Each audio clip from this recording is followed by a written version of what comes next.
Hi everyone, Patricia Warby, Alchemy Therapies here and Rebel Health Radio and myemotionalaudit.com. And I haven't done a podcast in a while and I apologize. Just so much going on with the emotional audit, various things being redesigned with my website and new plans ahead for 2022.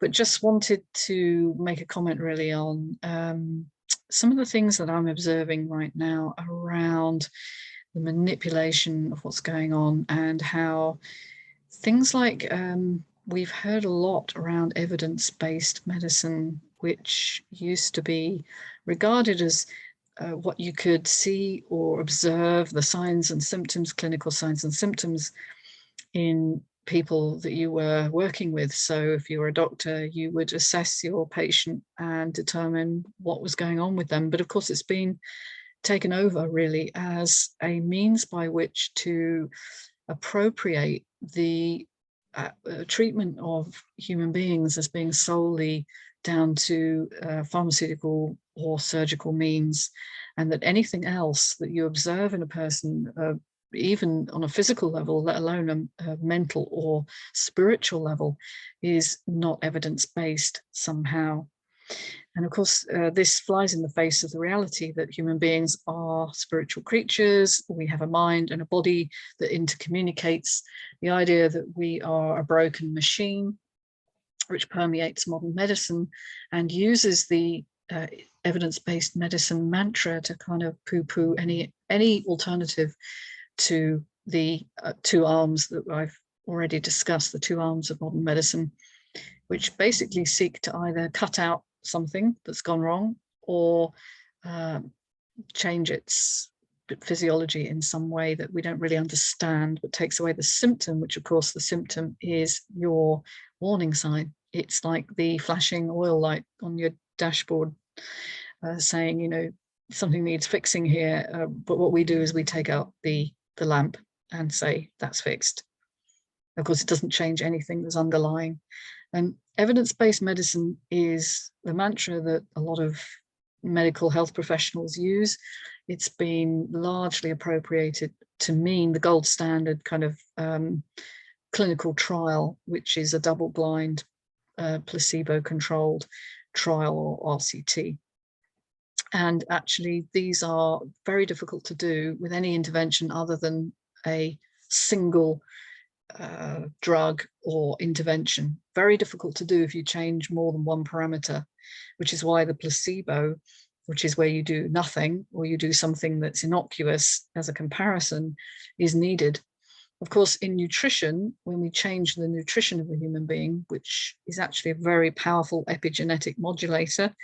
Epigenetics simply means above genetics. It changes your DNA expression.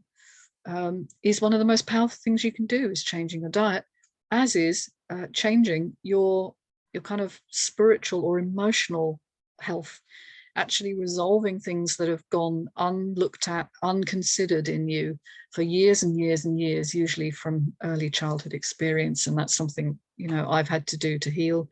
I've had to lead people that way as well, through the murky, sometimes difficult, sometimes messy place of their own emotional landscape. The idea that we are, we're wounded in many, many ways by very common experiences, not necessarily horrendous one-off experiences, but the everyday kinds of things that happen to people.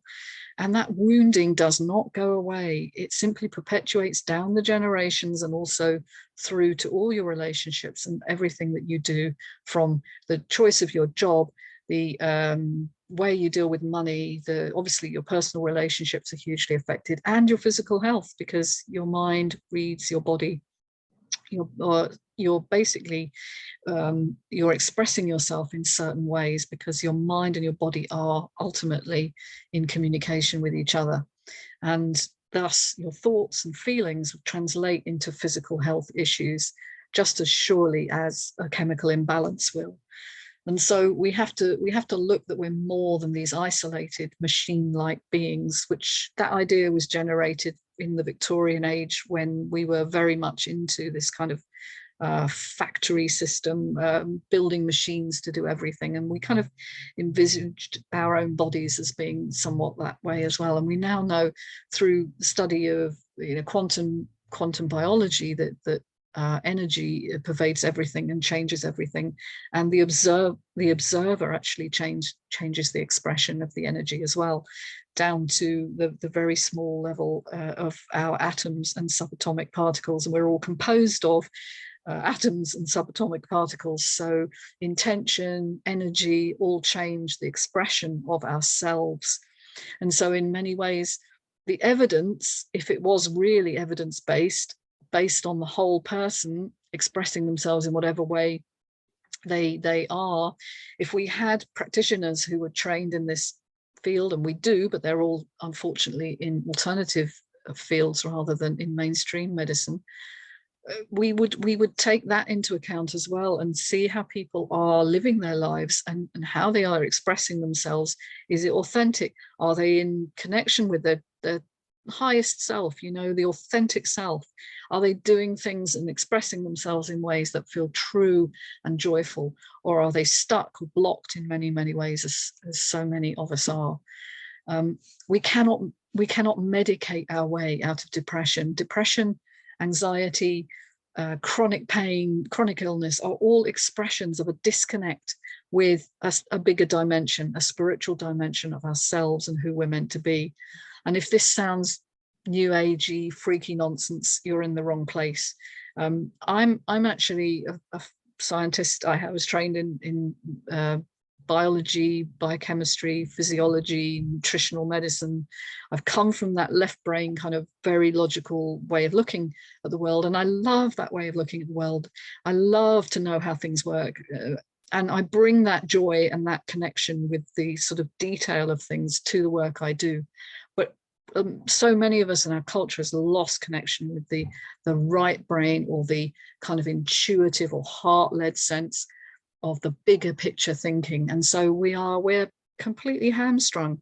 We're trying to operate in a world that operates according to these kind of quantum energetic notions, with a brain that tells us that we just have to get more information in order to function. And when we've figured it all out, then we'll be well, or then we'll be healthy, or then we'll live the life that we want. More information does nothing other than overload you. What we want is wisdom, and wisdom comes through heart-based connection with truth, which is our truth, which is the truth of who we are in this world, what we're meant to be doing here as part of nature, not in dominion over nature. All of the things that we've lost, and we've lost them very rapidly in the last 2 years, through our determination to kind of crush what's going on, to battle with nature and overcome this problem that we're facing, which is largely down to our own ignorance and greed. And that's where I'm going to stop for now. But thank you for listening. Bye, folks. Do subscribe. Bye.